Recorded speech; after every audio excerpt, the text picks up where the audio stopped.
Hikaru here sacrifices first the knight.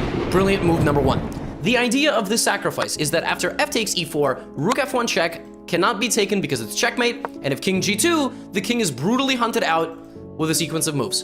So knight takes c4, but no problem, Wesley's just not going to take the knight. Well, that's too bad Wesley's not going to take the knight, because in this position, after sacrificing his knight, Hikaru is going to sacrifice, you guessed it, the rook! Rook takes f3, 2 brilliant moves!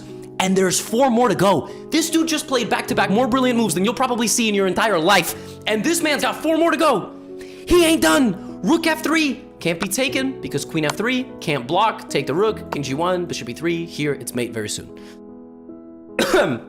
Rook f3. 2. Now Wesley takes the bishop. The most incredible thing about the move rook takes f3 is that not only are you sacrificing a knight and a rook, you're also sacrificing a bishop. There is just a purely hanging bishop here, and Wesley takes it, and is now up 3 points of material. But that's great, because if you didn't take my rook when it was on f3, certainly you might take it when it's on f1. 3 brilliant moves. Cannot be taken. King to g2. And in this position, with now the bishop staring straight down at the rook and the king, Hikaru plays bishop to e4. 4 brilliant moves. The idea of bishop e3 is setting up rook g1 check, and the bishop cannot actually take the rook, because if it does, pawn sneaks in. Only option is to go here, queen f3 check, and knight g5. Done. Call the coroner. 4 brilliant moves. Bishop g3.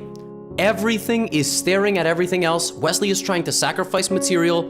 Now, obviously Hikaru cannot take on g3 because then the rook would take, and then the attack would be kind of stopped. So instead of h takes g3, Hikaru played h takes g3, 5 brilliant moves. 5 and 1 more to go. What is the idea? Well, this is the idea, folks. This is the idea, because after rook takes f1, now that the pawn moves off of the h4 square, knight h4 check, king comes out, and now it's time for the walk of shame. Queen h6. This man Hikaru is down 5 points of material. The only way for Wesley to avoid getting checkmated here in a variety of brutal fashions is to play g5. Knight takes g5, and now king to g4. And folks, you might ask yourself, where are the 6 brilliant moves? You've only showed me 5. If you thought Hikaru was in the business of sacrificing only bishops and rooks, no. Knight f3.